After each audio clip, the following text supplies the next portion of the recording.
Yeah. I'm like, wait. And it's William on? We never. I think I'm good. What up, man?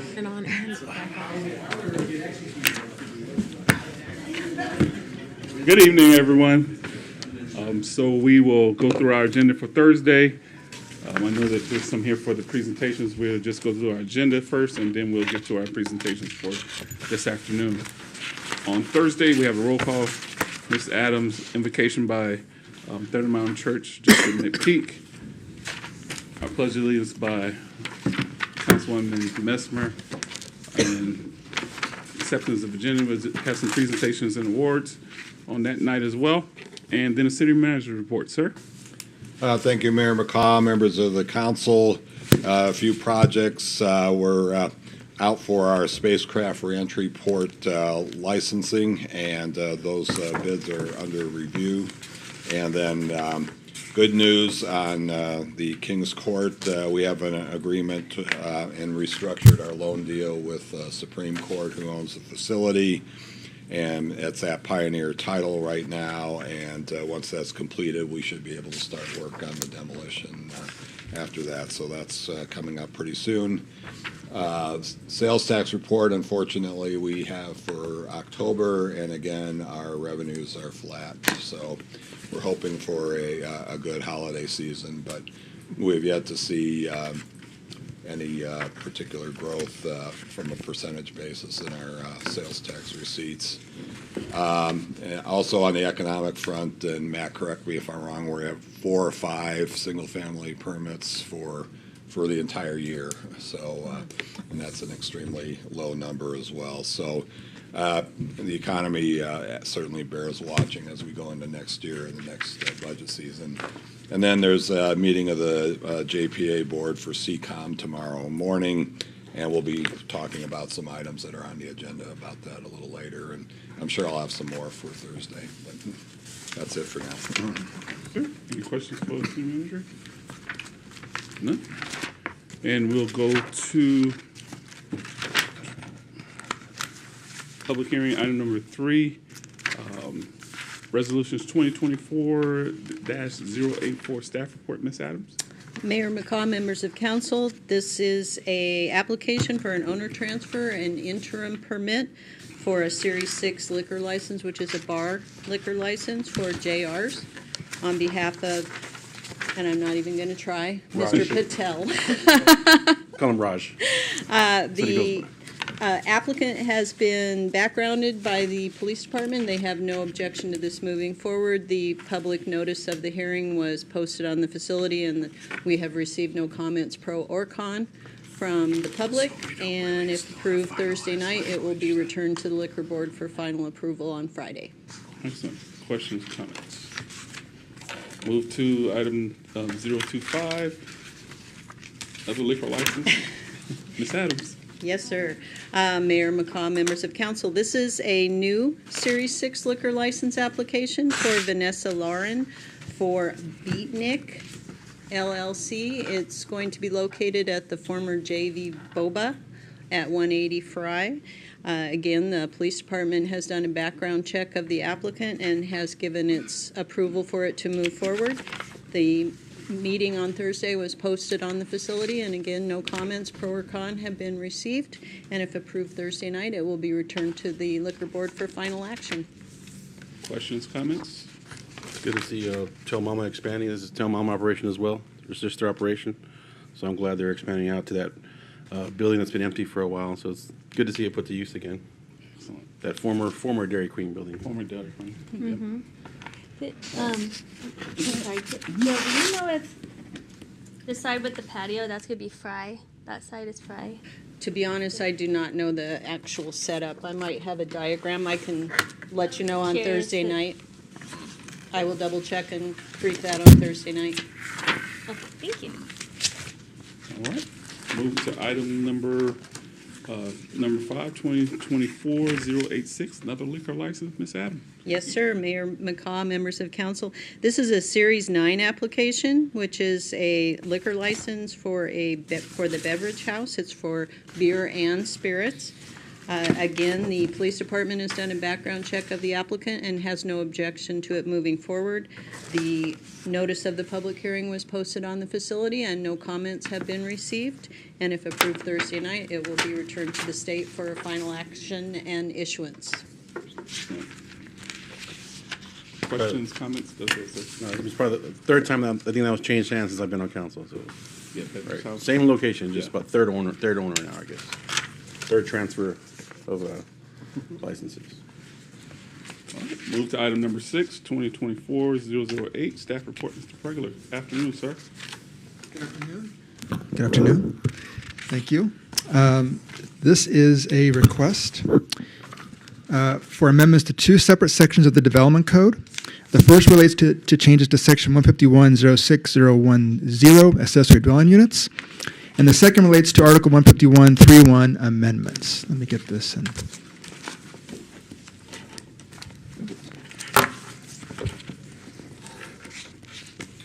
Okay.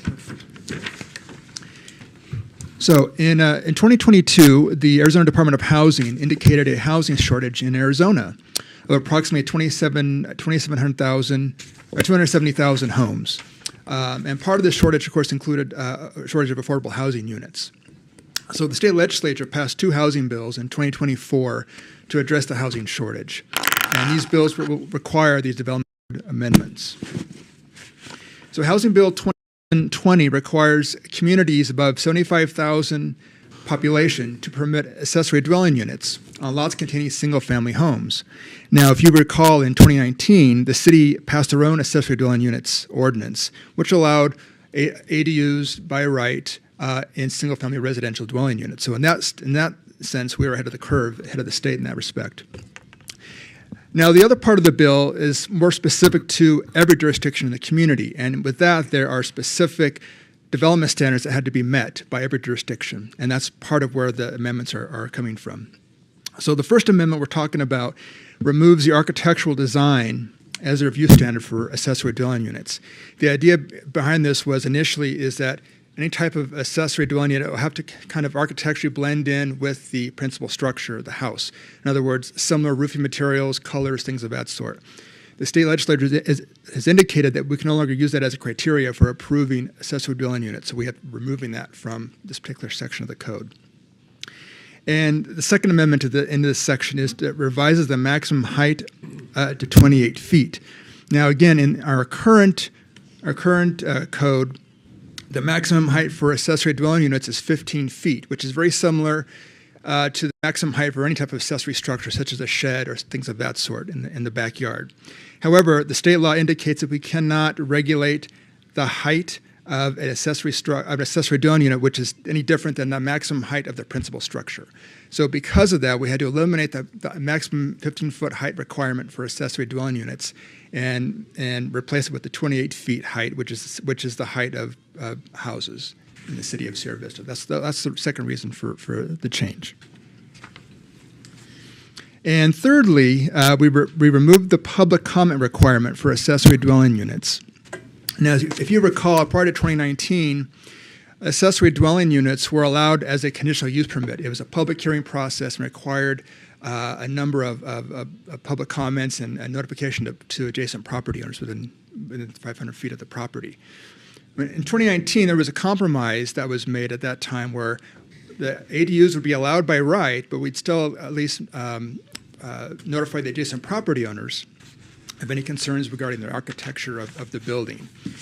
Well, because of the fact that we now have to remove the architectural requirements from the approval of ADUs, we're also removing the requirement for public hearing comment or public comments because all subjectivity has now been removed from the process and now is simply objective criteria regarding setbacks, height, and things of that sort. So that's the third amendment in the section that'll be removed. Now, going on to rezonings, specifically residential rezonings, Senate Bill 1162 requires jurisdictions to provide review deadlines for residential rezonings. Now, there are currently no review timelines for residential rezonings in the Development Code. So the state law states that for initial submittal for administrative review, which is basically means that to ensure that there's a complete submittal so that review can continue, we have to provide comments to the applicant within 30 days, whether it's a complete submittal or not. Once the staff provides those comments to the applicant and they resubmit, then that second review and subsequent reviews will have 15 days to notify the applicant whether there is a complete administrative review or not. So once they get a complete submittal in, then at that point, from the time of the complete submittal to the city council approval for these amendments, we're required to complete this process within 180 days.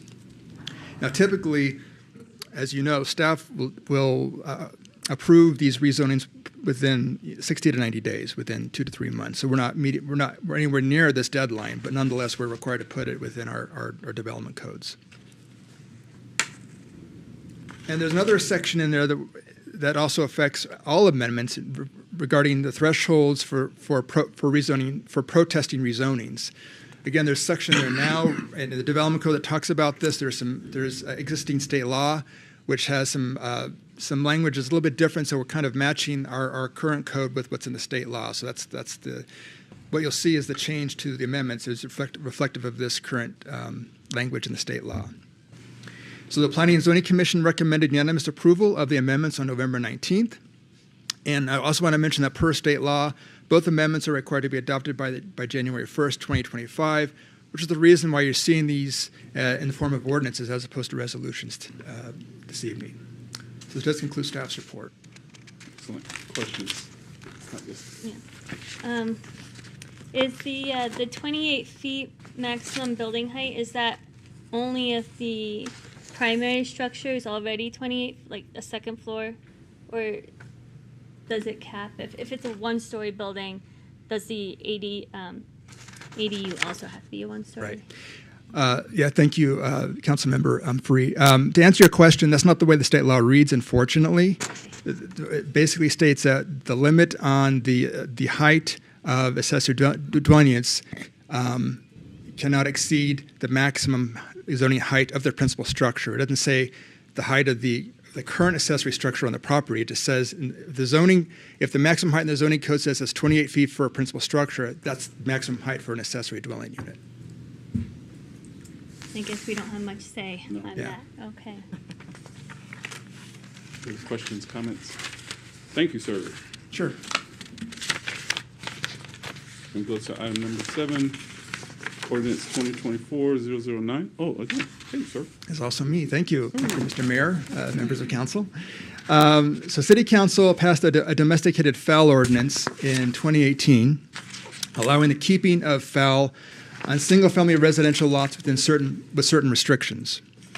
Now, the state legislature passed House Bill 2325 in 2024, which allowed domesticated fowl by right in single-family residential zoning districts with required provisions. So again, we're ahead of the curve on that one as well. We beat the state for a couple of years on that one.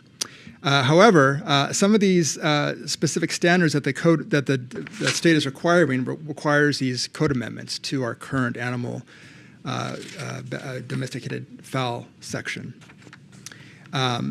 So the proposed section will bring the proposed changes will bring the section into compliance with state law.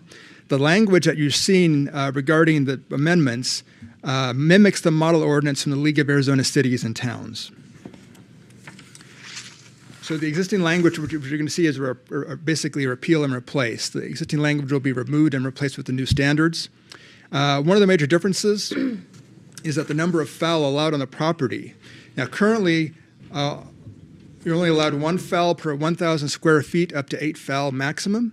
The new language, and again, this is what the state law is requiring, allows a maximum of 6 fowl regardless of the lot size. And so although the state law only addresses chickens specifically in the state law, our city code currently applies to both female chickens and ducks of both genders, and that will remain moving forward. So that part will remain. That's not changing with these amendments. And that is my staff report, Mr. Mayor. Questions on? Yes, ma'am. So some of the ones that we're removing, could we maybe take a look and see if there's a few that we might want to keep in there? I feel like maybe there's some we might want to keep. Sure. Which ones are, do you have specific? Oh, well, specifically the one that refers to slaughtering fowl on the property. Okay. So maybe there's a few that we might want to keep on there. And then I guess we can kind of see, I don't know if we want to wait until we get public feedback and see, and then kind of take a look at it or what, but I don't know, that one kind of jumped out at me, so. Okay. Thank you, Mr. Mayor, Councilmember Landry. So this is an ordinance for these amendments, meaning that once on Thursday night, it'll be adopted. Okay. So there's not going to be a lot of public input on this. So if you have any comments, let staff know. We'll be trying to make those changes by Okay. Thursday, so you have. Okay, cool. I changes. wasn't sure if we were going to have anybody that would be contacting us or not, once they kind of knew that was going to be coming up this week. So, okay, that sounds good then. Thank you. Okay, sure. No, yeah, I they could be because that group is still active on Right, Facebook. yeah. That filled the room back in 2018. The slaughtering one, maybe we do maybe specify like don't do it outside in front of your neighbors, like. Right? If you're gonna make quesadillas, do it in the kitchen. Like, just, I don't know. something along those lines. Other comments? You think some Just people- on the number, so like, if it, understand this correctly, right? Before you could have 1 per 1,000 square feet. So say you have 10 because of your square footage. Now we're saying you can only have 6. the state's saying. The Six state's ma- saying that, right? six So are you maximum. grandfathered now if you have your? Yes, you would be. But any future domesticated fowl would have to meet these requirements. Okay. Thank you. It's a great question because I'm wondering how in the world. How would you prove it? I know. Yeah. I know. So, I want to see that chicken's birth certificate. Maybe I'll couple chickens. The average lifespan, at what Yeah. point will we expect? Great. 4 years? Or- I mean, I don't think we have anybody on staff that's gonna go look and check that. No, we're not going to. Okay. Animal control, I don't know. Yeah. Thanks. But the slaughtering thing, I think we do need to look at. I mean, we can't, I mean, slaughter is, it's part of the process. If you own chickens and Yeah, that's true. I mean, like, they lay eggs, but they also are a food source. So I mean, They're producers or fryers. yes. I Or guess pets. if we had chickens and, Yeah.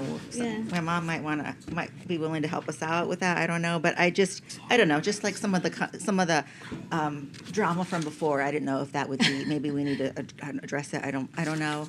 I guess whatever the consensus is, I guess. I don't know. Also, the ones who they get eggs and they hatch them at home and they find out they're roosters, they can't keep them by law, but they could eat them. So you might as well, because they might turn on you anyway. They're roosters. But so maybe we just have to add that back in there. They're mean. Any other comments? I'll just keep them cooped up for now. We went there. We've been down this road. Good help. That comes down. Good help. I'm sorry. Issue budget. Thank you, sir. We look forward to Thursday. Item number 8, 2024-087, staff report. Ms. Wilson, good afternoon. Good afternoon. Thank you, Mr. Mayor, members of council. This is a request to make some additions and edits to our Parks Chapter 94 of our City Code of Ordinances. And it also incorporates our new golf course property onto those. We've added a definition for the golf course under park hours of 9403C. We added a clause for the golf course hours of operation, which will give the authority to set the hours for the space to our contracted management company, and that would be subject to the approval of the department director, myself. This would allow the operator to make any changes to the hours based on things like seasonal demands, work being done to the property, and maintenance. Parks, Ground, and Properties, Chapter 94.03D. Added the golf course, sports fields, track, skate park, sports courts, and adjacent parking lot spaces to the trespassing clause that prohibits people from accessing those areas between the hours of 10 p.m. to 5 a.m. Under the enforcement clause of 94.03, added the golf course to give our police officers the authority to enforce our ordinances on that property. Under metal detecting in 94.04E, metal detecting of any kind on the golf course would be prohibited. We currently allow surface level detecting in our park spaces, but we don't want any kind on the golf course, especially with golf balls flying around. Under the smoking ordinance of 94.04H, we included language that would allow the hosts of special events to designate smoking areas during those events if they comply with Arizona state law. Essentially, those folks rent our parks for their own events, thereby kind of leasing them for their use. So we thought that we would just get out of their way on the smoking. In addition to that, language was added that smoking would be permitted on the golf course in the open spaces and in their designated areas, which is traditional for golf courses. We added item J under 94.04, recreational walking on golf course property. This would permit people to walk on the property prior to the first tee time of the day and after the conclusion of golfing at the end of each day. Nobody wants to get in the public's way of doing that, but we also want safety to prevail. So that makes it very specific. And it prohibits golfing during all other times for the safety of individuals. So they won't be golfing during the times that the public can access. Updated the title for Chapter 94.05 from park uses, and we enhanced that description to parks, grounds, and property uses. That includes, that would allow us to include the golf course property within that section. Under commercial or vending activities in 94.04C2, we updated the language to include beverage service providers and contracted operational vendors with permission to be included within the exemption clause. An example of that is we currently have a coffee vendor out next to our skate park from time to time, and that allows us to make those permissions for them to be there. Under camping in 94.05B, we added language to prevent camping and sleeping at the municipal golf course at any time. We added item C, 94.05C, specifically for fishing. It prohibits fishing, wading, and swimming at the golf course property in all ponds and lakes. We added item D under 94.05 for loitering on golf course property. This would prohibit loitering on the property at any time. In our parks ordinance, that's one of the few places you can loiter, so we needed to make sure that we define that. Under noise of 94.05F, we added language that would require a permit for amplified music and live public performances and would allow such performances in locations other than Centennial Pavilion with director's approval. The reason we thought this one might be necessary is we do things like the West Fest and things like that where we have those amplified things, so this is just updating it for what we're doing. Under dangerous activities in 94.05G, this clause was updated to allow activities that are prohibited in public parks to take place in areas designated for those activities. An example of that would be golfing. We don't allow golfing on our sports fields or public parks, but we will allow golfing on the golf course. And this would also automatically account for things like our new archery range that is getting ready to be constructed. All other changes in the ordinance were administrative in nature to correct grammar and to correct our department name from Leisure and Library Services to Parks, Recreation, and Library. These proposed amendments have been requested by the Parks and Recreation Commission. They recommend approval of the amended language. Our city code requires that this resolution be published or made a public record for a period of 30 days prior to being passed and adopted. So after 30 days, we'll be bringing this back as an ordinance along with any public comments for your review and final approval. And that completes my staff report, and I'd be happy to answer any questions. Thank you, ma'am. Thank you, ma'am. And thank you for that clarification. Just talking with Chuck and Victoria this morning. Apparently, there was some big bass sighted in a couple of the ponds. Yes. And they wanted to go fishing. Well, a couple of constituents wanted to go fishing to catch them nice size bass. So thank you for clarification. I would not advise that. It'll be illegal. So I actually did get some background on that. The ponds in the lake have been like illegally stocked for years. There's also koi in there. We think from some folks that might not have wanted their ponds maybe in the backyard or so. But we have discussed fishing with the superintendent out there, and maybe sometime in the future there might be a way to do some organized kind of events or something, but that's going to take a lot of work going forward. So right now, just no. Okay. Yeah. So there'll be bigger bass. Should be big ones. Most There'll just be definitely. one left because it'll eat all the rest. Oh, yeah. Big fish in a little pond. Yes. Any other comments? Yes, ma'am. Comments, yeah. I really appreciate the having in there specifying that they're still allowing the recreational walking, because there's people that they're walking there like early in the mornings and stuff, and then even I like to go on the cart trails, because I know that it's not when it's not golfing time, you're not going to get hit by a car, like maybe if you were running at nighttime, in the streets or whatever. Mm-hmm. So I really appreciate that, and I think a lot of people will appreciate that that's still going to be allowed. And then I also really appreciate that where it has no fishing, because people, I don't know why they love to go out there and be fishing in those ponds. And I really appreciate that it's in here that you're not supposed to. So thank you for that. Question, any comments? Yes, sir.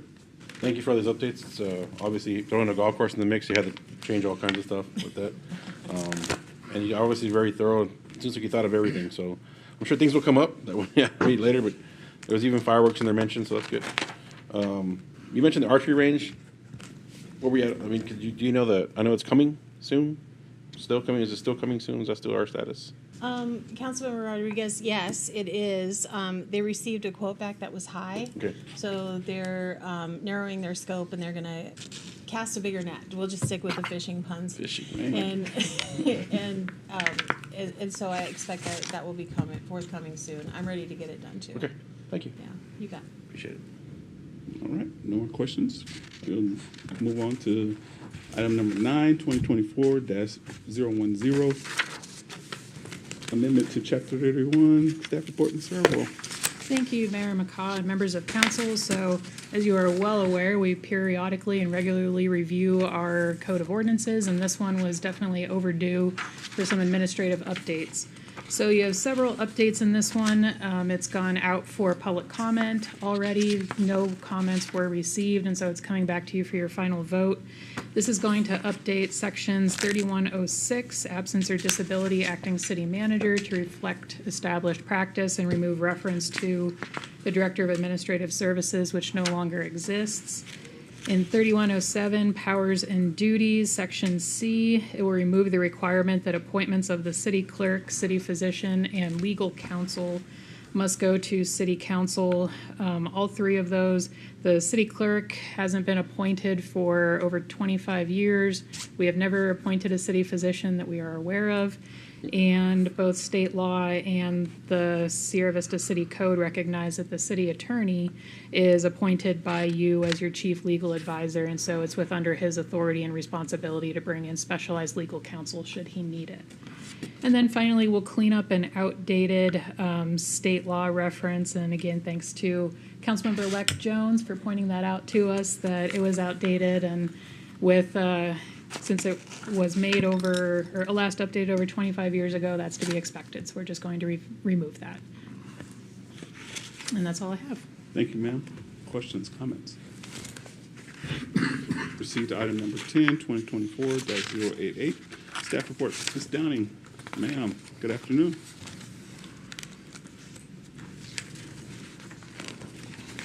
Good afternoon, Mayor and City Council. I have my interim Chief Human Resources hat on now.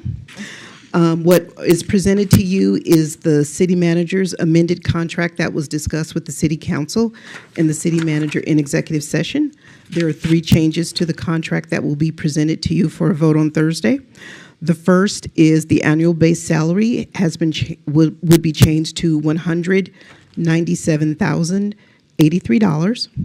Change number 2 is that the city manager shall earn 20 days of administrative leave at the start of each fiscal year that may be used as additional vacation days. And lastly, at the end of each fiscal year, the city will compensate the city manager for any unused vacation leave that exceeds the accrual limit up to 5 days or 40 hours of administrative leave. And that's the summary of the changes that will be presented to you on Thursday. Any questions? Questions, comments? Good. All right. Thank you, ma'am. Thank you, sir. We'll move on. Item number 11, 2024-089, staff report, Ms. Yarborough. Thank you again, Mayor McCaw and City Council. So we've got 2 changes to the personnel rules here for you. Number 1 would amend Rule 10, Section 19 regarding light duty. We frequently have light duty situations, particularly in public safety, that go beyond our current requirement or time limit of 6 months. And so this adds a provision that the city manager may extend that light duty for employees where cause is justified at his discretion. And we currently have 2 situations where that would be necessary. So we'd like to give the city manager the ability to do that. Next, Rule 10, Section 10, military leave. Currently, both federal law and state law allow for some paid military leave if a person leaves for guard service or so on.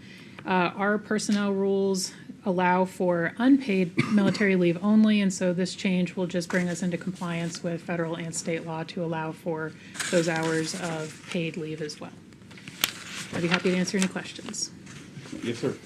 Quick question.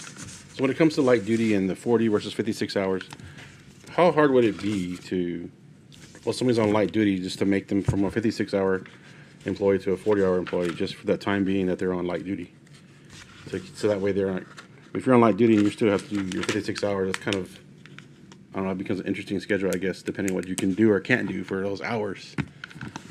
Is there a formula that we can use? I think I've seen other places do that, but. Mayor McCaw, Councilmember Rodriguez, and Brian, correct me if I'm wrong. Typically, if you have light duty situation, you generally use day shifts already to accommodate that. So I think that's a matter of standard practice for light duty.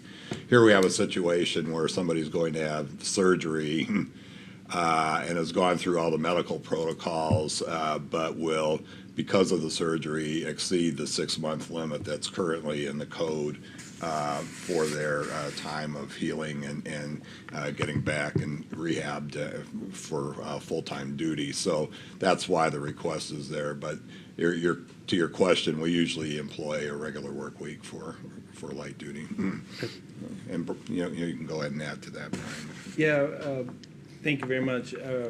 Mayor McCaw, Councilman Rodriguez, part of the reason that the 56 hours in the 40 is of FLSA payments, and a 56-hour employee 1 to 40 will not receive their FSLA. Okay. So that's one of the reasons we changed them.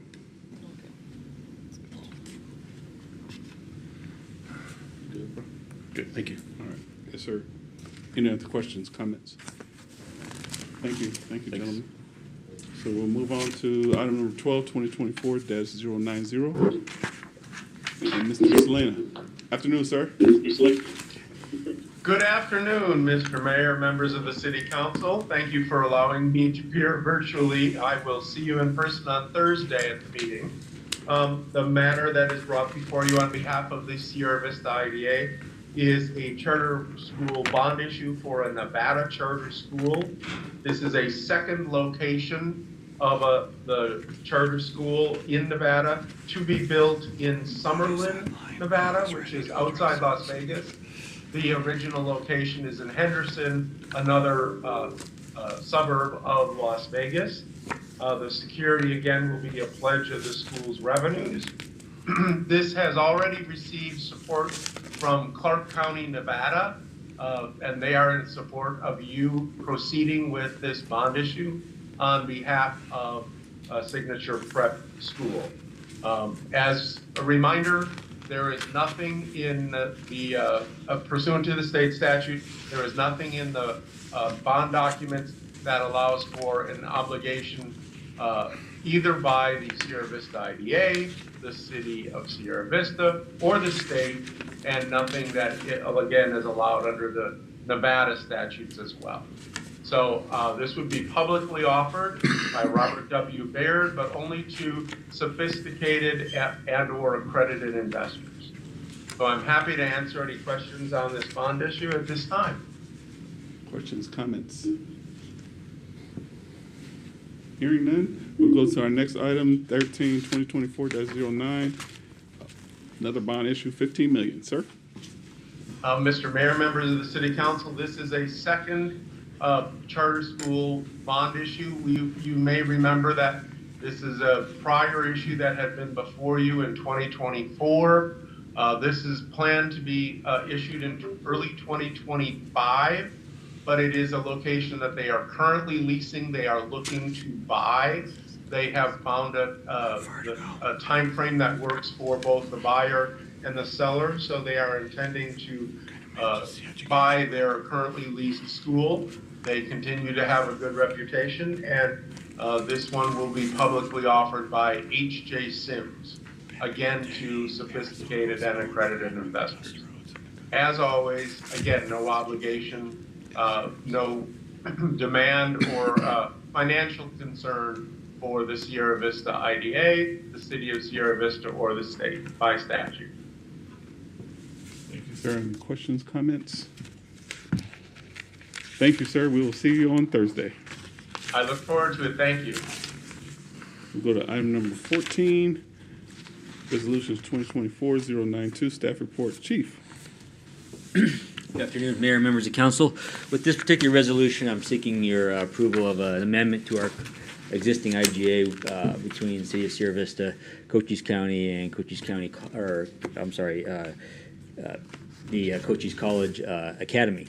So coming up in this next academy class, there are a few changes, very minor. The first is that Spring Academy will begin January 13th and end May 29th of 2025. And secondly, by the time that class starts, Bugen Hall will be ready to house students on campus, and it will be available to police recruits. So this IGA also sets a cost of $2,350 for 20 weeks. We don't actually anticipate using that for our recruits here at the city. It's limited to only a certain number of recruits. We want to leave that available for the other agencies that have to travel. Most of our recruits are already established locally, or we give them time to move. So we don't anticipate actually having any of our recruits housed at that at Bugen Hall this next class, but this is something that is now available to us. I'd be happy to answer any questions. Excellent. Any questions, comments?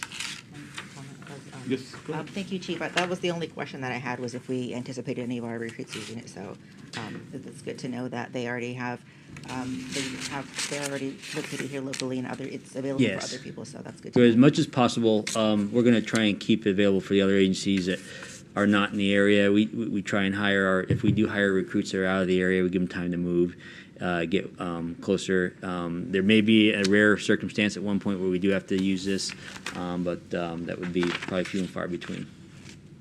And congrats to the recruits that just finished on last Thursday. Thank you. And how many do we have going in January? We are aiming for 5 more. 5 more. All right. Excellent. All right. I just have. Okay, yes, ma'am. How many rooms or how many recruits can stay in the new building? Yeah, actually, I believe it has it in here. I just wish I brought my reading glasses. 18. Yeah, 18, can yes, 18. Thank you. So I know what it is. Excellent.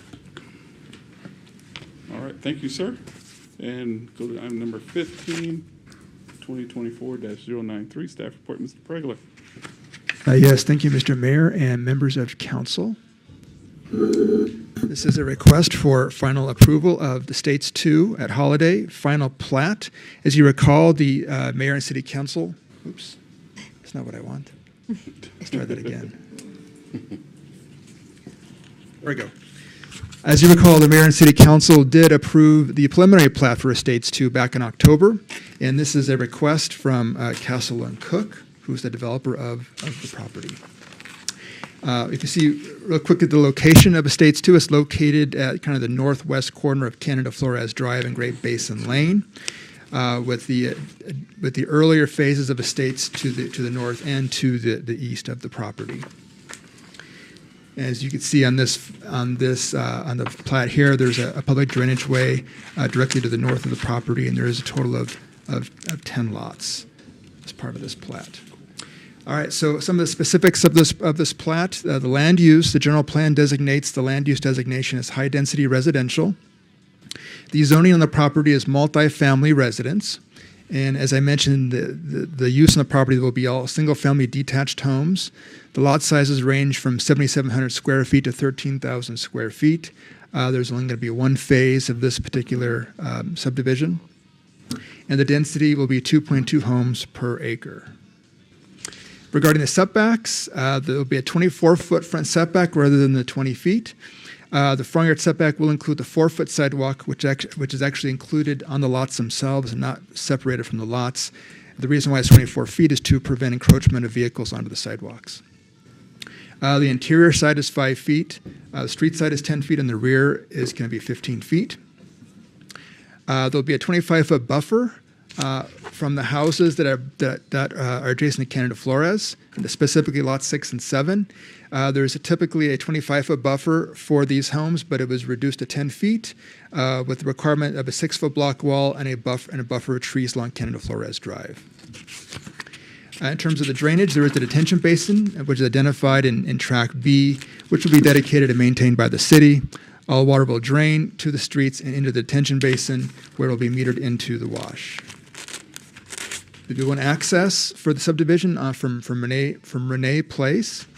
All the roadways will be private with the maximum width of 26 feet. Looking at pedestrian connectivity, the curb gutter and sidewalk will be constructed along all roadways. Sidewalk will also be extended along Great Basin Lane, which will connect the subdivision to multi-use paths along the wash, a neighborhood park, and a clubhouse with additional recreational amenities. The PDS Water Company was provided a designation of adequate water supply by the Arizona Department of Water Resources on May 17, 2013. Therefore, the subdivision is meeting the water adequacy requirements as stated in the development code. Lots 1 and 10, as well as the detention basin, are located within a FEMA floodplain. The affected lots will need to be removed from the floodplain prior to building permits being issued. And the engineer's working on that even as we speak. And this gives you an example of the floodplain locations. Everything within, or I guess above, the yellow line are considered the floodplain areas. And you can see that lots 1 and 10 and the detention basin, which is located right here, are all currently within the floodplain area. General plan consistency, the plat meets goal 2-4, strategy 3 of Vista 2030. Design sites to provide access and connections to alternative transportation routes such as multi-use paths, sidewalks, and bus routes. Goal 12-9, strategy 1, promote physical design, building structure, lot layout relationships, and landscaping opportunities between existing and new housing construction to help the new developments complement the surrounding neighborhoods. And this does conclude staff support. Questions, comments? All right, thank you, sir. We're gonna double our permits next year. Okay. We should. Yep. And we'll move to Resolution 2024-094. City Manager, sir? Thank you, Mayor McCaw, members of the council. I apologize for the lateness of these two items. They pertain to amendments to the intergovernmental agreement between the Sierra Vista City Council and the Cochise County Board of Supervisors regarding the establishment and operating guidelines for CCOM, Southeast Arizona Communications Center. The two changes pertain to the human resources function, and then the second one, which I'll discuss after that, pertains to the organization of the board and voting rights of the board members. So regarding HR, just for a little historical background, when CCOM stood up in 2018, Cochise County originally had all the administrative functions as part of the original IGA. So that includes HR as well as finance, budgeting, procurement, and services of the clerk. Shortly after CCOM stood up, the Board of Supervisors determined that they did not want to have those functions and then handed them to the city, and then that was done through an amendment of the IGA at that point in time. HR for CCOM is particularly difficult. There's always a lot of turnover, a lot of recruiting, specialty recruiting for personnel that need to meet actually Arizona Post standards for hiring. We have a smaller shop than Cochise County, and it was taking an inordinate amount of time away from the other duties of our shop, and probably contributed to the slowness of hiring for CCOM employees as well. So Cochise County has requested taking the HR function back over as a result of that. Larger organization, and hopefully, they can devote, more time and resources to the critical job of hiring dispatchers, for CCOM. So that's the function that would be changed in the IGA. We do not have the final language for you yet, so that is still being ironed out because I participated in the final negotiations on this yesterday, as a matter of fact, and then they want to get this finished so that the current board can vote on it prior to the new year and the new board of supervisors coming on board. So it's kind of in a rush, and again, I apologize for that, but this has been under discussion for a while. According to the IGA, the JPA board has to vote on this first and make a recommendation to the governing bodies. We're meeting tomorrow to take these matters up, and hopefully we'll have a recommendation from the board then to you to proceed with the changes if that is your desire to do that. All right. Yes, ma'am. I know you don't have the language ready yet, but does that change our financial contribution, since we won't be doing in-kind service? Well, that's a good question, Mayor Pro Tem Humphrey. Currently, we provide all those services as in-kind contribution to the operation of CCOM. So that'll be one of the questions I'll be asking the county, is if they're looking to charge for those services to CCOM. I was told yesterday they wouldn't be, so hopefully that will be the case moving forward. Thank you. More questions? Go to item 2020.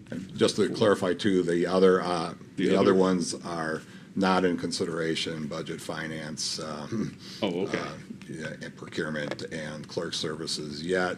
Although we'll be taking up maybe transferring those on the fiscal year, next fiscal year. All right, sir. And resolution 095. Resolution 095 pertains to an amendment that will change the structure of the board as it currently stands. Originally, the county had one representative, which was the county administrator, and of course the city has the city manager as a representative, and then the fire districts have a representative. Then the other communities that are members also have representatives as they come on board. So currently the board is made up of 6 voting members. At the same time, the administrative functions were transferred over. The Board of Supervisors determined that the sheriff would be their representative on the board, taking the county administrator off the board. The county makes the point that the sheriff is separately elected, therefore is not beholden to the Board of Supervisors, and is seeking to have the county administrator also have a vote on the board. This has been discussed, and we, along with other cities on there, took issue with the fact that Cochise County would have 2 votes, and then us as the other principal would still only have 1. So there is a difference of opinion on that. We met, or I met with the sheriff and the county administrator to try to come up with a compromise. the language you'll see is a compromise, making the sheriff, who is currently the chair of the board, be the chair of the JPA board, but he would be non-voting and would only vote in the event of a tie. But there are provisions for supermajority votes on things such as budget, hiring the executive director, and other major items. So it's on items of consequence. It's doubtful that tie-breaking vote would be needed. So that's the compromise that we came to. And we're still going with that. You're still recommending that on tomorrow as well? Yes, that'll be, okay. That'll come up tomorrow at the JPA board as well, and then we'll hopefully have language by tomorrow to get to you in time for Thursday. And the county's vote, Cochise County's supervisor's vote is when? December 31st. That doesn't leave a lot of time for the rest of the year. So. Any other questions? All right. Thank you, sir. Hopefully all goes well. Yeah, and of course, the city council and the board of supervisors both have to approve changes to the IGA. So. Thank you, sir. Other questions? All right, for tonight, we'll start off. That was item A. Item B is Economic Development Commission presentation to City Council on the plan for prosperity update presenter. And with our commission chair, Dr. Packard. There he is.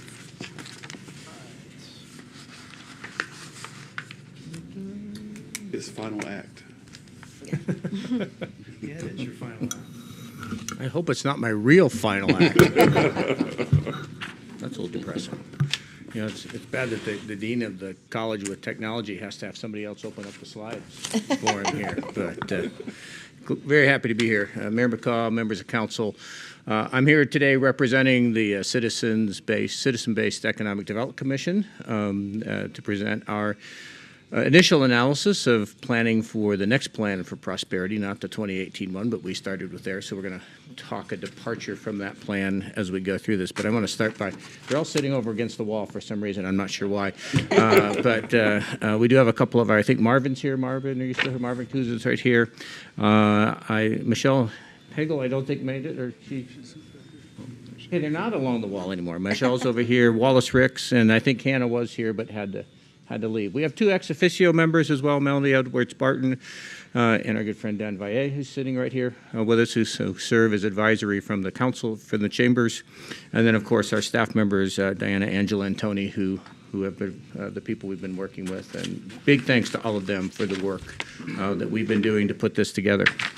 So the process that we took to provide inputs to the next plan for prosperity. We discussed this over 3 different meetings over the course of the last several months, starting with reviewing the 2018 plan and why we wanted to make some changes. We brought in some experts to help us think through some regional issues, to include Blake Eager, the director of the Southern Arizona Sports Tourism and Film Authority, and Lauren Healy from Tourism, to answer questions so we could better understand some of those dynamics in the region when it comes to economic development. We analyzed this from all of the different sectors that we represent. The council is purposefully put together with people who represent different parts of our economic sectors here in Sierra Vista. I represent the sector related to education. We have hospitality, we have real estate, we have health, and we have defense industries all represented as part of the council. So we try to look at things from our particular perspective in the region. And from that, we put together some recommendations of where we think the SWOT analysis sits today and what we think the major objectives that we would recommend we focus on moving forward with the next plan for prosperity. So here's the SWOT from 2018. As you can see from this, that there probably aren't any. I'm not going to read through it. You can look at it. Probably not a lot of surprises on here. And amazingly, or maybe not amazingly, a lot of these still exist today, especially on the opportunities, weaknesses, and threats side of things. And our strengths have not changed a whole lot over the last time we looked at this plan. And I'll talk about that in a little bit. So it seemed like a good starting point. However, we felt there was some nuance here that we could improve on, and so we made some changes to that when we went through our plan. We also looked at the major framework objectives from 2018, and again, we found these still to be quite pertinent to today's economic landscape here in Sierra Vista. And so our goal really was to look at how that SWOT analysis from 2018 has evolved over the past 6 years, and how do we try to refine and maybe become more targeted in these objectives in our recommendations for the next plan moving forward. So that led to our proposal for our SWOT analysis. I don't expect you to remember side by side what was in that 2018 plan, so I'll talk a little bit about what are some of the differences and how we adjusted that plan and why we think these are important. One of the things I'll highlight under the strengths, I'll work my way clockwise around, or counterclockwise rather, around this box. We are really focusing on the idea of a hub. So it's the second bullet on the left side of that blue box where we talk about a hub for regional tourism. Sierra Vista in and of itself is not the destination people tend to come into Cochise County for. We have a lot of things in the region and in that county that they come for, but we are the largest population center. We are where the best hospitality is, and we're where the best resources are. And so really focusing on not just coming to Sierra Vista, but how we can help support the regional tourism, with this being the hub of where you're going to stay and what you're going to do when you're in between your events, whether that be bringing your kids down for an athletic tournament or going to an event at Tombstone or going hiking up in the canyons or whatever it is that you're in the area to do, to try to keep you here and not driving back up the road and spending the night somewhere else. So that hub concept was really strong for us. We try to focus in not just on our regional location, but there is a tremendous amount of cultural diversity in this community that we think could be leveraged. That comes from a lot of the legacy from, for example, mining and other industries that brought people back into this area back in the day, as well as the military posts, which brings a tremendous amount of diversity to the region as well. And so we think that that is a strength to what we have, and we are very happy with how the medical system has improved and grown over the past 6 years, and give a lot of credit to what's going on at Canyon Vista and the good work that's happening out there. So there are a lot of strong things that are really focused on. The opportunities list is really kind of a skinny down version of the 2018 with a little bit more targeted activity. For example, focusing not just on the fact we have a regional airport, but we have an opportunity to be a regional center for space activities and other activities out at there at the airport, really focusing on the technical capabilities with both Cochise Community College and the College of Applied Science and Technology, but also the defense industries and the other cyber companies that are here in the region. Another aspect of diversity that we think is an opportunity is the generational diversity. This is not just the retirement community. We have a lot of young families at the post and from other people who are supporting the post on a regular basis. Plus, we do have our fair share of retirees and people who are coming down here because of the beautiful weather and the great things here. And how do we leverage that diversity better to create more opportunity for people? And actually building on something that we all know we're working on, and that's the sports tourism idea. And we've got some ideas on what we might want to do with that. When we look at threats, I think the big word that stands out to me and to a lot of the commission members is the idea of perceptions. There's a perceptions of Sierra Vista that is just not the reality of most of the citizens that live here. Those are perceptions of safety, perceptions of quality, perceptions of opportunity, those kinds of things. And so as we think about how can we do a better job of advertising and getting the word out of the quality of life that really exists in this community and help to spread that news better, I think is a great opportunity when we think about prosperity moving forward. Certainly, we all have to be concerned of the national economic security, the border security issues, and other things that I know we live through every single day. A lot of turmoil in the world and in our nation today. That certainly is something that we have to keep an eye on as it affects the economy here in this region.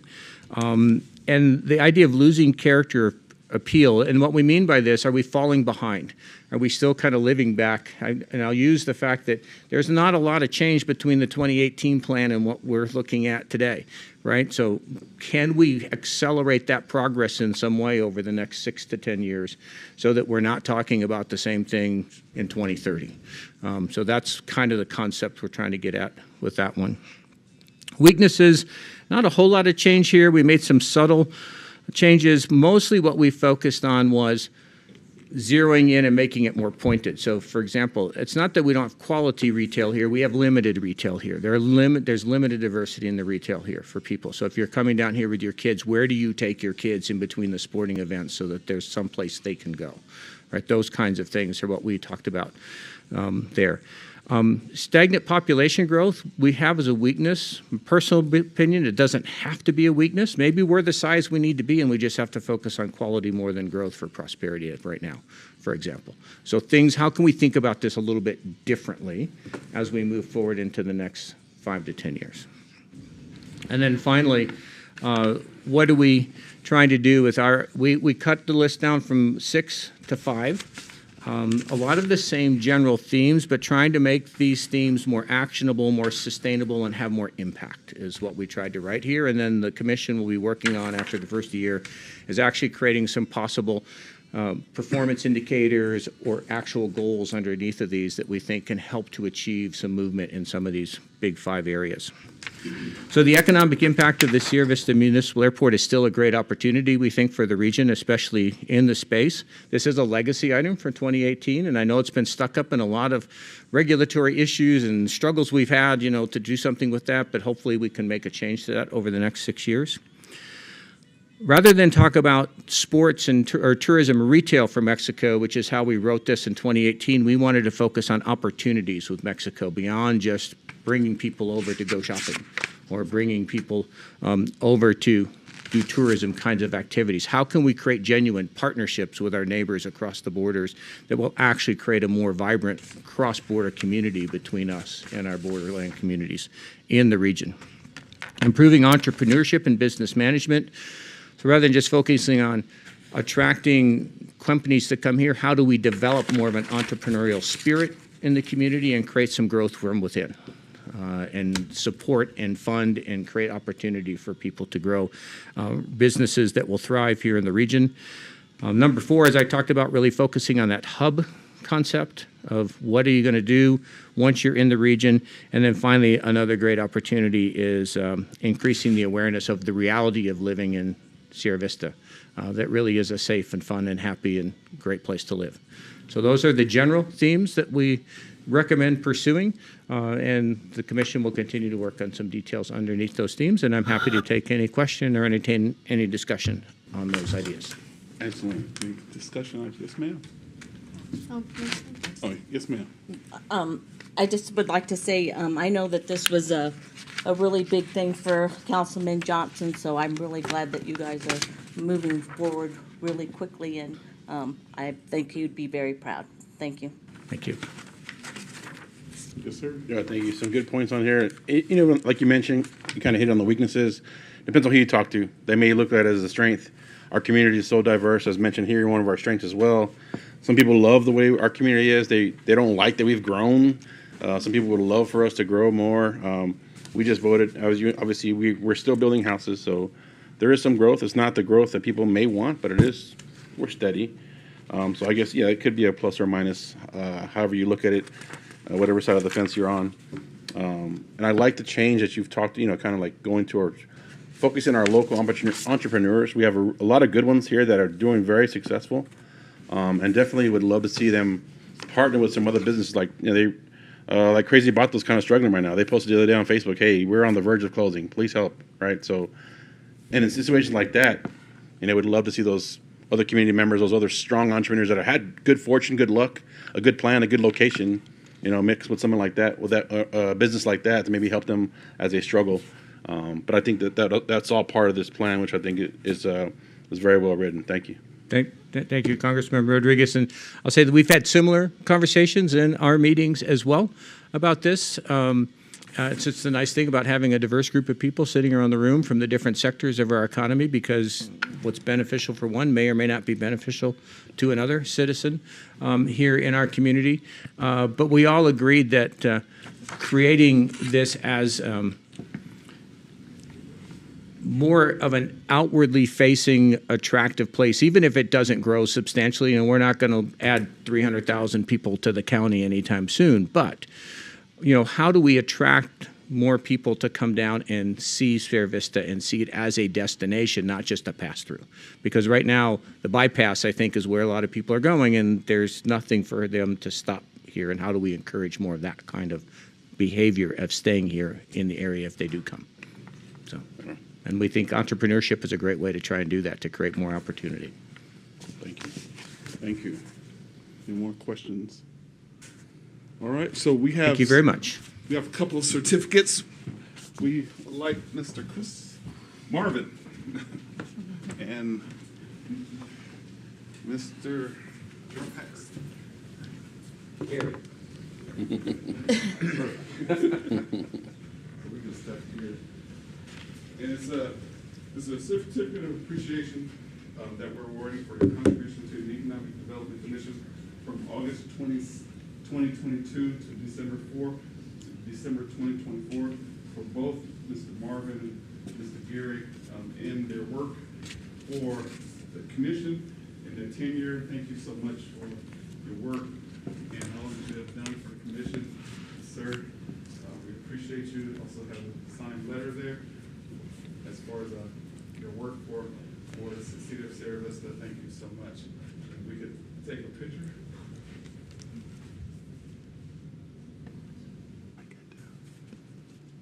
Thank you. Thank you, sir. As well, Ms. Gary, for your contribution to the Economic Development Commission from 2022 to 2024. I know Private Miranda is a sweet place, but come on back. That's my heart here. Okay. Thank you, sir, for your contribution. Thank you. Okay, yes, sir.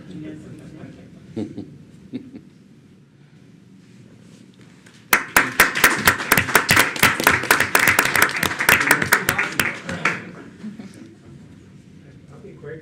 I just want to just thank you for the opportunity. I mean, I was approached by Diana on this because I've been doing many businesses in this community. I started with the Roadway Inn, and then the ice cream shop with Julie's and Sammy's, and now the Knights Inn. And I have a partnership now with Manning's Farmers Market. So I've seen what the community wants, and I listened to their feedback, especially when I was at Roadway. I asked people what they, first why they were here, what they were looking for, what did they expect from the small town. So I would always share feedback with Tony and Diana. So it was just an honor for me to take this position. Unfortunately, I had to leave because I am working so much. I'm a workaholic, so, and I'm a hands-on person. I don't like to leave, all the work to my employees because some employees just don't do as good as the owner. So I just wanted to be there, and I just I feel bad about leaving, but I told Anna I might come back in the future. So just thank you, everyone. Thank you. Also, sir, good work on Manny's Market. Mr. Kusa, Manny's Market, doing a great job over there. You and Alicia and Solomon. Thank you, Mr. Mayor. Yes. And we'll go to item number C, presentation on final concept for Roadrunner Park. Ms. Wilson. Which one do you want? This one, the survey? Thank you very much, Mr. Mayor, members of council. After many months, I'm back to talk to you about the Roadrunner Park progress that we've made and show you the final concept that's been designed by our partners, Wheat Design Group. They've done a really great job, but I wanted to start with our survey, the second survey that we did, and just kind of back up and refresh everybody on kind of how we got here. So this is a part of your strategic plan, item 13, the initiative 13 under Construct Roadrunner Park. We currently have funds available for the development of these concepts, design documents, and I believe a small amount to begin construction after that's completed. A part of that means that we need a final concept, and then we go back to our partner and ask for design. So if you're happy with this final concept, they'll take all these ideas that they made into a pretty picture, and they will conduct all the necessary studies and construction documents that's needed in order for us to have a shovel-ready project. Once we have a shovel-ready project, I can start trying to go and leverage the funds that we have and identify grants and hopefully leverage that into a bigger portion that we can complete. We had a big public process with this over a year ago that resulted in our two original conceptual plans. Concept one, if you remember, was our adventurous play concept, and concept two was our Sky Island Vista. One was a more modern park, and the other one was very modern but had a more natural feel to it, used a lot of the natural elements. Both designs I thought were really great, but we wanted to know what the public thought of those and how we would go into a final concept. So the council requested an additional survey, which we went out, and that was also highly successful. We didn't quite have the 1,681 responses that we did with the initial survey, but this one did have, I believe, 681 responses.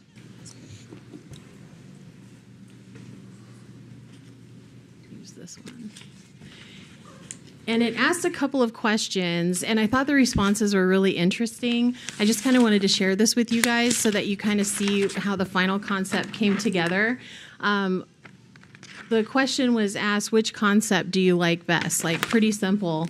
And overwhelmingly, 54% said they liked concept one, adventurous play. 23% said the Sky Island Vista, which is concept two. And then everybody else said a mix of both, which I thought was cool and not unexpected because we had so many families respond to the survey. But I thought that the next one was very interesting because of that. So they asked what mix we would like to see, and here overwhelmingly a 50-50 split between the two, and almost a 50-50 split between the two concepts. So I think we're on the right track with what the public wants. Which one is this, Maria? This one here? Uh-huh. So taking that feedback, I went back to our Parks and Recreation Commission. They reviewed all the survey responses. There were also a ton of comments embedded within the responses. And so we kind of went and parsed those out to see what people were saying about it. And what resulted in that was a very robust discussion with the commission, and they made a lot of recommendations. One was to remove the bike skills area. Because we have a bike skills area already down the street, down Tacoma, next to Domingo Paez. And another request from the comment section was a basketball court within the park space. And so it was the commission's recommendation to add a neighborhood basketball court with lighting. They asked to add security lighting that wouldn't impact the neighborhood. More parking, always. A connection to Garden Canyon Linear Park, and to maybe expand the current parking lot there. They wanted to incorporate food truck pedestals and drop-off points, which is a part of this plan. They asked for more ramadas in shaded areas. Those are also a good source of revenue capture for us, as well as we rent ramadas. They loved the riparian area, the educational space. They wanted at least 2 restroom facilities there. They asked to utilize a lot of energy and efficiency options. That'll come more in the design phase when we're talking about, because remember right now we're just conceptual in nature, but those will be big discussions as we move forward into the construction documents. And they wanted to ensure, as always, that everything is ADA compliant. Based on that feedback, this is what Wheat Design Group came back, and I think they did a pretty good job. So what they've done here, I almost call it an inside-outside ribbon. So everything with the numbers inside the white circles is what they recommended for phase one. One thing to keep in mind here as you're looking at this concept is that all of these areas are interchangeable. So if we say, that we wanted to go with a certain phase or that we wanted to descope something, we could choose these features a la carte and concentrate on certain areas if you prefer. But this would essentially create a 91 space south parking lot under phase one. A quarter acre for the playground, a splash pad, a south restroom, and ramadas that are 12 by 12. And some of the slides will get bigger based on the geographical location of these as we move on. The flex lawn and the large ramada on that southwest corner, really good for weddings. I think that's the best view in the park down there. It's absolutely gorgeous. Green stormwater infrastructure, the outer loop here of the multi-use path, along with new striping and a turn lane for the park. And then down here in the next to the phase two area of number 12, that would be where we could also have hookups for the concessions. That was a part of their recommendation. Okay. So here's the central area. In my mind, just as an operational director, if we're looking at a smaller phase, this would be pretty much what I would be looking at. This very obviously establishes a park in that neighborhood, which needs a park so badly. One of the things that they did also to cut down on costs, if you looked at it between like the adventurous play and the Sky Island concept, is they utilized more of the natural terrain and features here. One thing that we were hearing a lot from the neighbors is that some of them really wanted to just tear it up and make like a brand new, very modern park full of green space, and others really wanted us to make sure that we were protecting the natural beauty and the habitats here that are for the animals that actually live in this area. So we asked them to utilize the natural landscape as much as possible here with having and concentrating on one really beautiful large green space. Here's a better picture of the food truck hookup areas, the parking lot, the splash pad. I can't tell you how many times people are asking for splash pads. You probably get stopped at Safeway all the time and asked about splash pads. But really getting a playground with ramadas and a splash pad incorporated into an area makes a phenomenal park and would be a great way to start. Here's that northwest corner, and this is where Garden Canyon Linear Park resides, right here. Really important for us to join those together. We have that walking loop. I go down there sometimes just to check out what people are doing in the park, and I always see people walking on that little loop. And so I think that incorporating the loops from this park into that area makes it a more interesting experience while also protecting our natural trailhead that leads into our Garden Canyon Linear Park. Right here, this is still showing that horse turn lane. There's been a lot of internal discussion about whether or not that's still necessary or if we should possibly go in and just create more parking spaces. But again, this is conceptual in nature right now, and that's a part of a longer conversation. Once we get the concept down, we'll be looking at that. But this is expanding the existing parking space here, an additional 43 spaces on that site as well. And oh, sorry. Yes, ma'am. I'm looking at it. It reminds me of the space by the flagpole at Veterans. Yeah. And we use it as parking when we need it. Mm-hmm. For the more skilled parkers who can do parallel, get in between. But That's a good maybe point. it can be like that. Yeah. Yeah, absolutely. Thank you, Mayor Pro Tem Humphrey. And then this would also be where we thought this would be a great place for our fitness challenge course on this side as well. Convenient parking, just something kind of cool. And then there's more ramadas on this side as well. Is it in there? Is there going Yes, to be a sir. flagpole out there? We always will have a flagpole, absolutely. Yeah, So we definitely will need one. This will be a more regional park. Okay. And so, absolutely, yes. Excellent. There we go. Thank you. I'm going to make a note when I go back over there to make sure that I put that in the plan, because I Yes, know ma'am. you'll come back to me. And then here's our southeast corner. This would be where that smaller outdoor classroom space, that gathering space would be, a smaller riparian boardwalk area where we still get that feel and that educational element into this area, and then a beautiful hummingbird garden down below, which we can't have enough hummingbirds in our area. Right. So this would be a great gathering spot for them too. I'm sure they'll appreciate they were thought of. Yes. And then again, just I love all the arterial gathering spaces of just how all of the walking trails kind of come together. These will be multi-use trails for biking and for walking. Again, these are conceptual in nature, just some playground ideas. They just wanted to put some ideas in there. This is not what we're getting. We would still have to go shopping for things like that, but shopping for playgrounds is always fun. And but just some things to spark our imaginations are here. For playground ideas, splash pads, there was definitely a demand for a more modern type splash pad with some interesting features, and I have seen so many things now with splash pads and things that we could do. Yeah, it's always, like I said, fun to shop for parks for sure. The ADA compliance is another really important feature, and we'll make sure that we can get children and adults like children of all abilities will have the opportunity to access these features. Here's some examples of the large ramadas that could be used in the flex lawn area. One of the things that we've seen to have a need for in the community is large event, like private event gathering spaces, weddings, quinceañeras, things like that with a lot of people.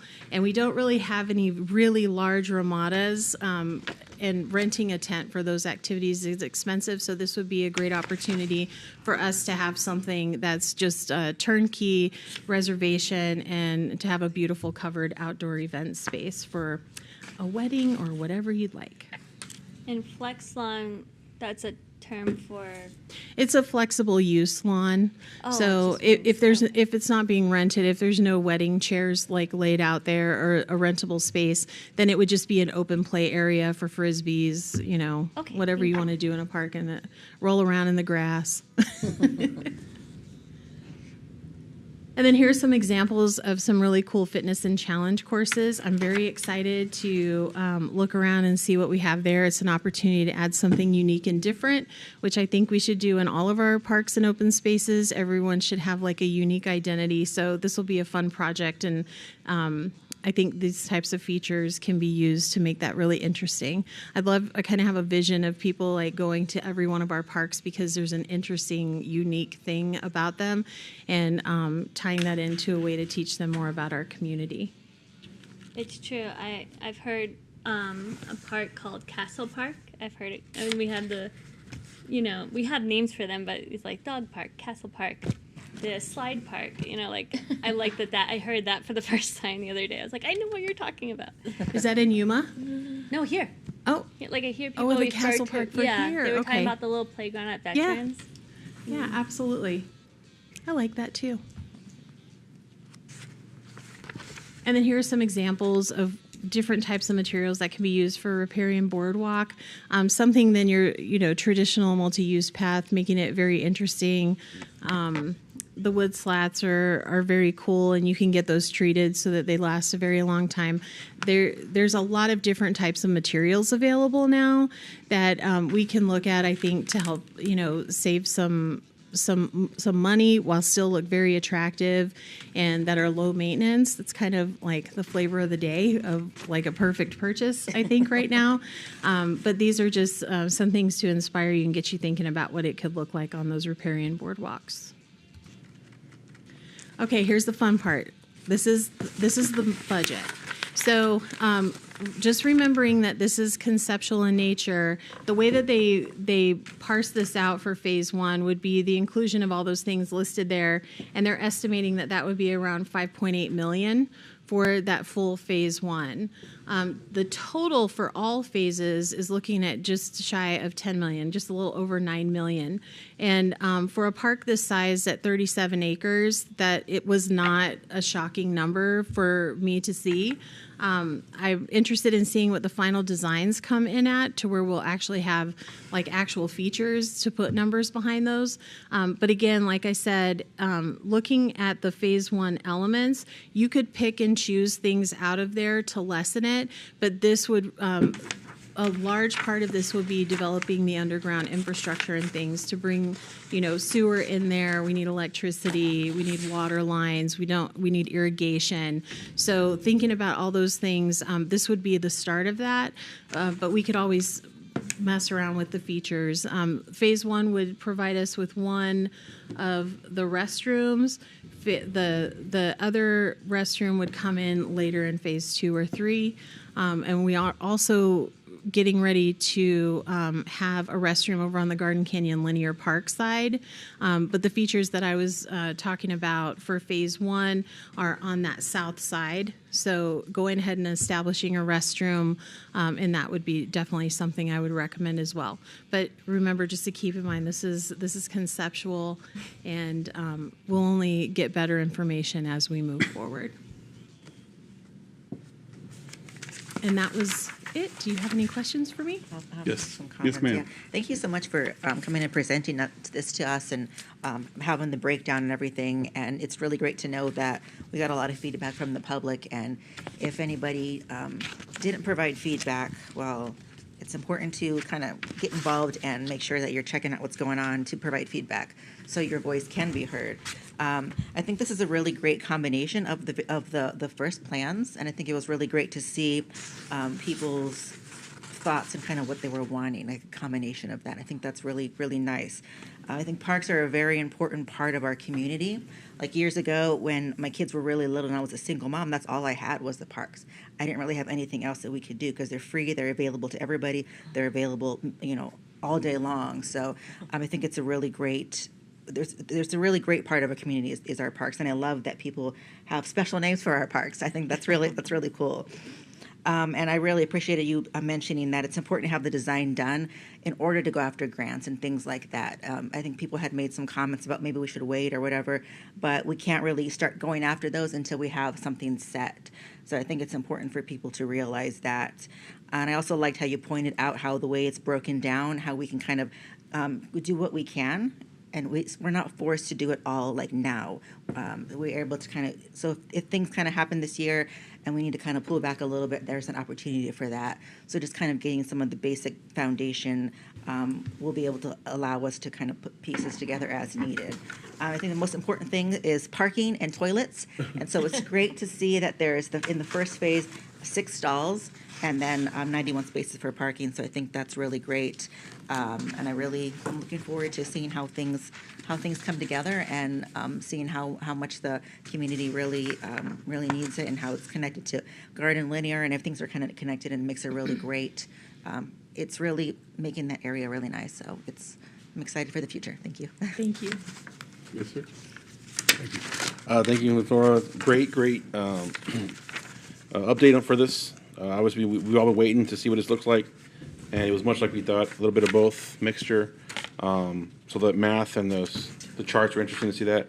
When I see this, I think about some big other things we've been needing, like a good 5K space, with that fitness challenge, kind of like mini Tough Mudder kind of thing in my mind going on there. I don't know how long these, if you have this path mixed in with the other linear path, how big that is more or less, but it seems like it's doable to do a nice some runs that are pretty popular here in the area, and using our because we really don't have that right now. We have the space, but nothing really set up to where you're now having to cross major roads and block off roads and things like that. So I look forward to something like that happening as well. I used to live in that neighborhood, so I know there's a lot of kids that they love just playing the dirt out there, especially when it gets full of water and the bullfrogs are out there. And there was a truck there the other day, unfortunately, but people love that area.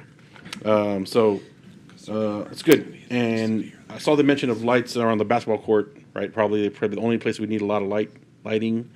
Obviously the Ramadas, things like that, but basketball court, I'm assuming it'd be something like, kind of like you have at VMP where you just kind of push the thing and it turns on. I know that's all future stuff, but. Yeah, they have, Councilmember Rodriguez, they have a lot of different lighting options, very neighborhood friendly. And I told them, we just invested millions of dollars in our community for energy upgrades. So those are things too. So when we get down into that, I've even asked them, like when we start really planning this park and getting the plan sets ready, to look for things like solar powered ramadas and other kinds of alternative energy sources, electric grills, things like that are now popping up in the market. So we will be looking at that when we start the design phase itself. But we could definitely, the timers are great. We're using the timers at our tennis courts, our pickleball courts, and our skate park now. And that allows people to use it when they need it, and then it goes off. One of the lighting features that I've discussed with law enforcement is the need for security lighting in our parks, and that was kind of the lighting that you were seeing there too. Yep. So like a low lighting area inside of our ramadas. So that you can see activities that are going on there. We're very cognizant that this is in the middle of a very largely populated area. And so making it easier for, our law enforcement folks that are driving by at night to kind of drive by and see what's going on is important. We'll start incorporating those. Right on. Yeah. And I know there's no dog features, but there's a lot of people that walk their animals in that area. So I'm sure we'll have doggy cleanup bag, things like that, and access to water for the pets that are out there. I'm sure, like maybe Absolutely. at the pavilions and a flagpole. Right on. Thank you. And we have, it's 4:30. We're good to go. 1 hour. Yes, ma'am. Dias is okay with that? Sure. Yes, ma'am. Thank you, Mayor McCaw. I just wanted to point out real quick, historically related to Mr. Rodriguez's point on the lighting. We've had to go back and add lighting to parks that we did not have any lighting in previously for security reasons. And Timothy Lane Park is the most recent example of that. We were having a lot of crime, a lot of people hanging out there at night, and we had a problem there because we didn't have electric to the park, which is why it didn't have lighting initially. And so that's why there are a solar street light in the back corner to provide light, because it is a major security issue, and the darkness draws the nefarious activity. So, but we have had to go back and add lighting. Thank you. Excellent. Any more comments? Thank you. Thank you. Mr. Mayor, so can I assume that there's consensus and? Oh, yes. Oh, yes. Sorry. Is there consensus on the dais as we go forward? Yes. Everybody's happy. Everybody's happy. It's nice to fulfill a promise made so many years ago when people were buying these homes south of town. Yeah, exactly. And they really, they're the only area in town that really doesn't have a park within walking distance of their homes. So it's lovely. It's turning, I think it's going to be beautiful from what I'm seeing. And I feel like it really, there's something for everybody at this park that makes up the community. And like even I thought of like all the homeschoolers that lived in that area, and they can use that little classroom section and how cool that is. Good field trips. Yeah, so thank you, good job. Thank you very much. Thank you. Even though I live in the area, my kids are 21. You'll be out there. Yeah. Go shoot hoops. Yeah, that's true. They Play some ball with little kids. So we proceed on to item number Delta, Council Executive Reports. Thank you, Mayor McCaw, members of the council. This is the last executive report for this year, and of course, the last work session and council meeting on Thursday. So usually in the holiday season, things slow down a little bit. That is not the case this year. So we have a lot of things going on, and of course, all the wonderful things going on at Veterans Park with the ice rink and the changes there, and Laura's staff has done a great job with that, and the numbers look really good in terms of rental and all that already. So that that's going on, of course, through the holidays. I talked a lot about CCOM already today and things going on there. But going forward into the next year, obviously we'll have 2 new council members, so there will be a new council member orientation. we'll have our normal admin retreat to go over our policies and procedures, meetings, and all those types of things. So the new members are aware of that and make any changes that the council may want to see. So that'll be a half-day session. I think it'll be the third week of January. We'll have sessions with regards to economic development and water, of course, is always an issue that we'll be discussing. And then, of course, moving into strategic planning, that'll be scheduled for March timeframe. And, of course, revenues don't pick up here over the holidays, we'll have a challenging budget season for the first half of the year as well. So a lot going on there. Of course, the department heads are here and are ready to answer any questions you might have with regards to this particular executive report. I like that. That's a great report. Just always do a good job. Thank you so much for the information. Anything else from the dice? Yes, sir. I think there's something real quick. Yes, obviously, great info. I love it. I want the public to always read these because a lot of good things going on. Anything from tsunami night to activities out there. Thank you for putting the State Road 90 repair update in there. ADOT has been out there doing their patchwork, right? It's not, but they sent an email on the way here that FNF is coming this Friday. So they will be starting work at the Border Patrol checkpoint on Friday. So we'll see. We'll see. Here, but not here. They're here, but not here. Yeah. They're coming back on the project apparently. So maybe it's hope. Anyway, it's something. It's something in the right direction. We're gonna keep poking. We're gonna keep bugging them, and everybody up here does that. Keep hoping. Yes, we're gonna any chance we get. So well, as you know, your legislators will be here Friday. So. Well, good. We'll make sure that they stand out there on the corner and make sure that happens. Want to congratulate Ms. Janet Leduc on retirement. Thanks for putting that in there. It's good to see people that just hang in there and push through and enjoy retirement, I hope, coming through. The MLK project, is that still, I know it's the updates here, but budget-wise, nothing's changed crazily with that? No, we're still on track there. Okay, perfect. I'm sorry to hear about the Pedro Castro Center flood out there. I didn't realize that they had a water park out there at their office location, so I'm sorry to hear that. I hope it's, It's getting better. I've worked in buildings that happens and it's not fun for anybody. So thank you for everybody that's been putting up with that. And hope you don't have to wear your swimsuit to work or anything like that.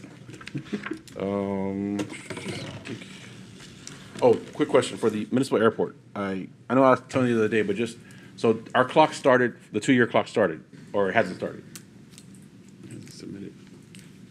Just want to make sure on the date, get my date right.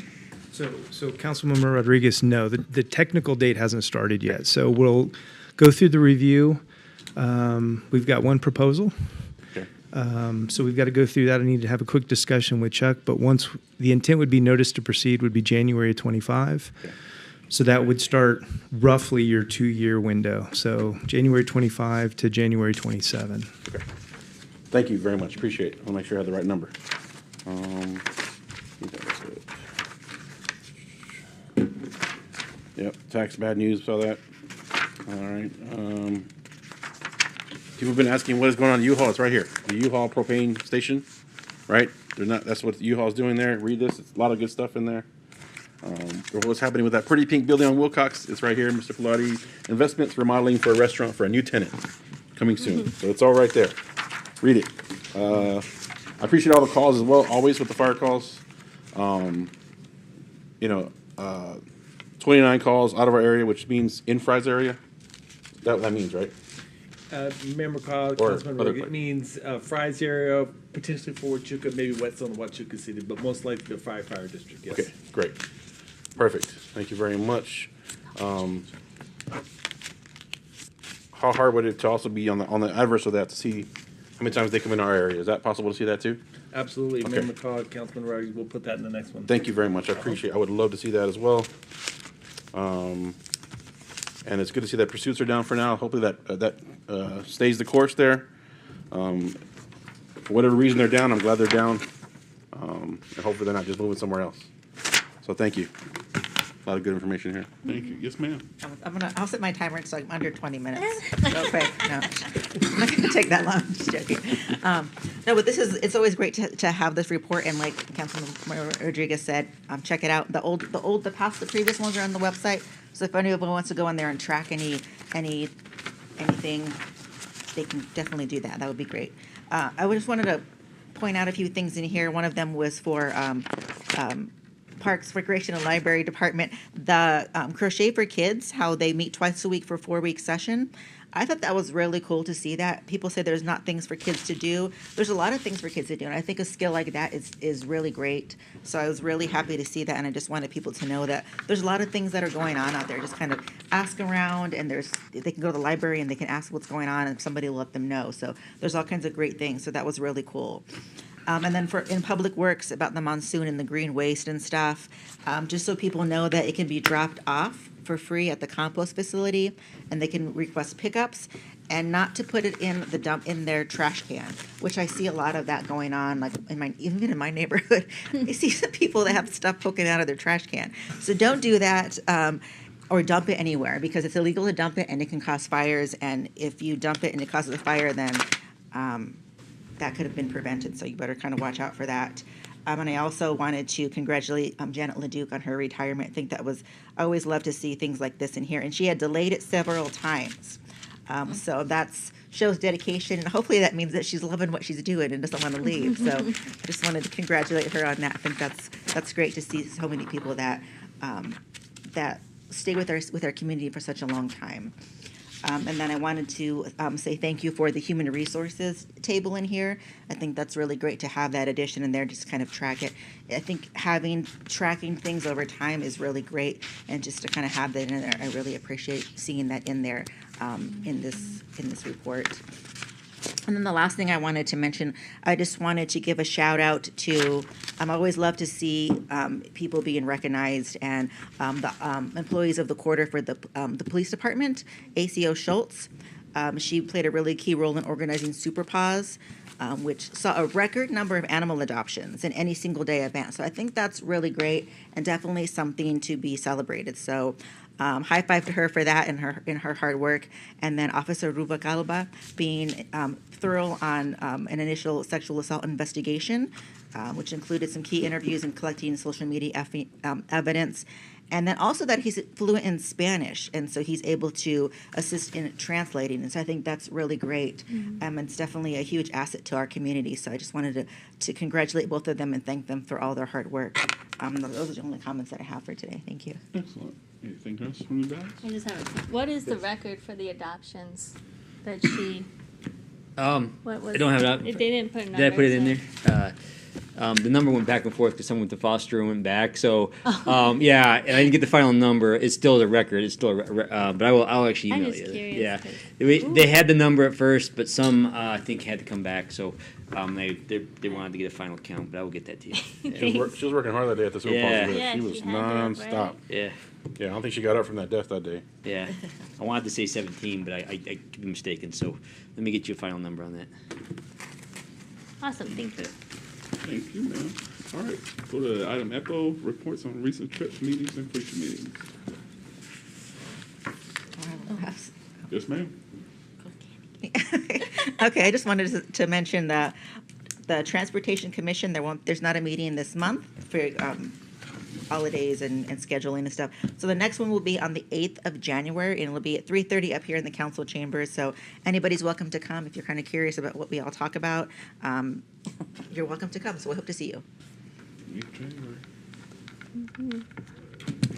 Yes, sir. I attended the Sunrise Rotary this past Wednesday. They invited me to give a city update. So I always appreciate when organizations like that, invite us out to just talk to them, because then they spread the word out to everybody they know, and everybody they know about what's going on in the city. So I really appreciate the Sunrise Rotary invited me out there early morning.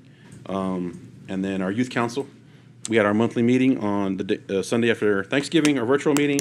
We had our youth commission meeting. Sorry, we had our youth council meeting this past Wednesday.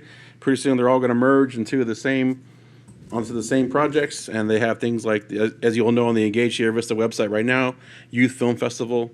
They have some questions there about what people want to see for that. So check that out if you haven't done so. Just like with the recycling, looking for some input from the public, and that's our venue that we use for the city. So please check that out. Our next meeting will be January 5th. So that's all I have. Thank you. Thank you. Anything else? Sir? Oh, you want to see them? They're trying to do a call to the public, so maybe that's what I heard. They're doing a call to the public on Thursday, just to talk to you a little bit about the youth council, what's going Oh, on. they are? So they might be showing up, Okay. but they will be also presenting in the future to the council. But Excellent. they might be doing a call to public Thursday. That's what I heard. Sweet. All right, and we go to item number F, future discussion items and council requests. Yes, ma'am. Thank you, Mayor McCaw. So currently, we're tracking two things for the new year in addition to all of your other meetings. But as far as work session presentations, we'll be extending an invitation to the IDA to come and do a presentation and discussion with council. And then we did have a presentation by Catholic Community Services related to Good Neighbor Alliance scheduled for today. They requested a reschedule, so we'll be rescheduling that for your first January work session. And Mayor McCaw, members of the council, I'd like to follow up on that. I will be meeting with representatives from that organization on Thursday. And of course, I mentioned already our flat revenues. That extends out into the community to the various charitable organizations that we have as well. Obviously, Good Neighbor Alliance is one of those that where funding is an issue, and you receive public requests for assistance in there. So I'm still working the issue, and we'll see where we go, and hopefully we'll have more to present to you when they come back in January then. Sorry, just because my brain confuses the two. Did you say you're meeting with Catholic Charities or Catholic Communities? Community Services. Okay, thank you. There's a difference. Yeah. And I'm sure there's others. Like that. All right. Anything else from the dais? Well, thank you for your time. We consider ourselves dismissed. See you on Thursday. 27.